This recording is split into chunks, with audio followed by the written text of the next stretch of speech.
Ça, on a déjà vu dans les équations, c'est les équations quotient. Donc, une équation quotient, ça ne va pas changer énormément. Il y a juste une petite subtilité à la dernière ligne du tableau de signes. Sinon, franchement, ce sera pareil que les inéquations produits. Donc, on est parti.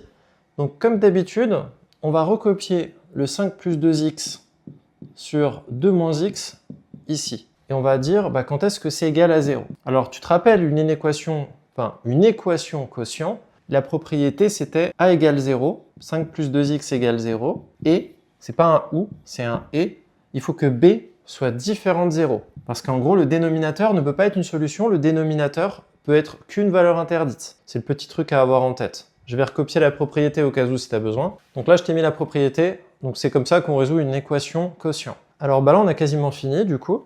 Il faut juste trouver quelle est la solution en haut. 2x égale moins 5, x égale moins 5 demi. Je rappelle, dans un quotient, les solutions sont au numérateur, au dénominateur, ce sont les valeurs interdites. Donc ici, c'est x égale 2.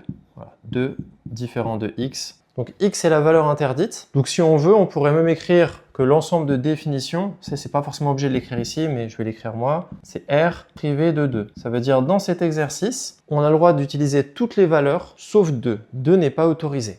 Bon, maintenant, c'est le moment de faire le tableau de signes et de voir un peu ce qui a changé par rapport à ce qu'on a fait pour une équation produit. Enfin, une inéquation, du coup. Donc, on va commencer, donc la variable, c'est x. On commence de moins l'infini à plus l'infini. Et là, les valeurs remarquables, il y en a deux. Donc, il y a le moins 5 demi qui est une solution. Mais 2, même si c'est pas une solution, même si c'est une valeur interdite, il faut quand même la mettre parce que c'est quand même le moment où on va annuler le dénominateur. Donc, c'est important de la mettre aussi. Voilà, je mets dans l'ordre croissant. Ensuite, je vais recopier les différents bouts. 5 plus 2x, c'est le numérateur. 2 moins x, le dénominateur. Et enfin, le tout. Donc là, ce qu'on peut voir. Donc, 5 plus 2x. Donc, déjà, colonne. Donc 5 plus 2x, ça s'annule en moins 5 demi. 2 moins x, ça s'annule en 2. Donc on va mettre un 0. Ensuite, le tout s'annule quand? En moins 5 demi. Et c'est là où je t'attends vraiment au tournant. C'est le 2 moins x. Tu n'as pas le droit de mettre de 0 au moment d'avoir le quotient sur le tout. Quand c'était juste 2 moins x en tant que tel, 2 moins x est annulé par 2. Mais là, maintenant, 2 moins x, on l'a mis au quotient. Donc c'est une valeur interdite. Et donc comme c'est une valeur interdite, on doit mettre une double barre pour dire attention, cette valeur n'est pas autorisée. Pas un vrai 0, c'est vraiment une valeur interdite. Pas une solution.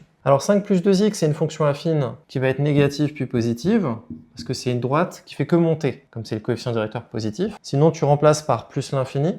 5 plus l'infini, ça fait bien du plus l'infini là-bas. 5 plus 2 fois moins l'infini, 2 fois moins l'infini, on met du moins ici. Donc là, je vais vite, mes autres vidéos, j'ai plus détaillé. 2 moins x, c'est l'inverse, parce que c'est une fonction affine qui va descendre. Donc comme elle descend, au début elle est positive, elle descend dans les négatifs, comme c'est un moins devant le x. On voit bien, si on remplace x par moins l'infini, ça fera moins l'infini, ça fera du plus. Et là, moins infini, ça fera bien du moins. Ensuite, pour les signes à la fin, moins fois plus, ça fait moins, plus fois plus, ça fait plus fois moins, ça fait moins. Donc là, on a réussi la deuxième étape du tableau de signes. Donc tu vois, la seule différence, en fait, par rapport à un produit, c'est juste la double barre. Donc tu vois, il y a 3 fois rien en différence. Dernière chose, maintenant, il va falloir faire attention.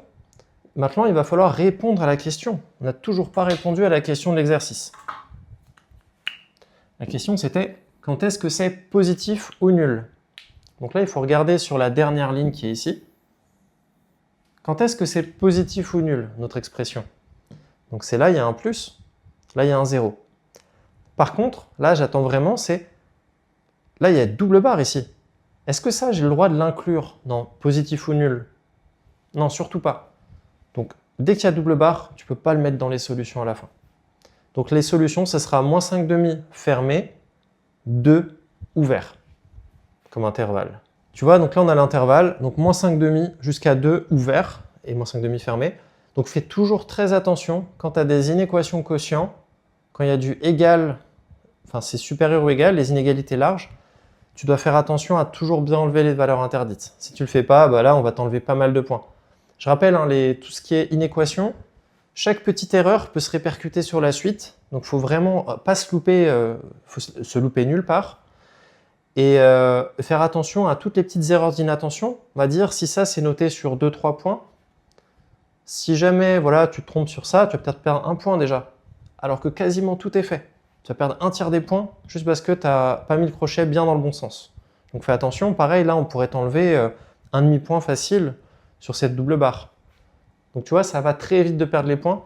Donc l'enjeu, c'est d'en faire plein jusqu'à ce que ça soit naturel et de voir que tu fasses pas du tout d'erreur d'inattention. Allez, abonne-toi et on se retrouve dans la prochaine vidéo.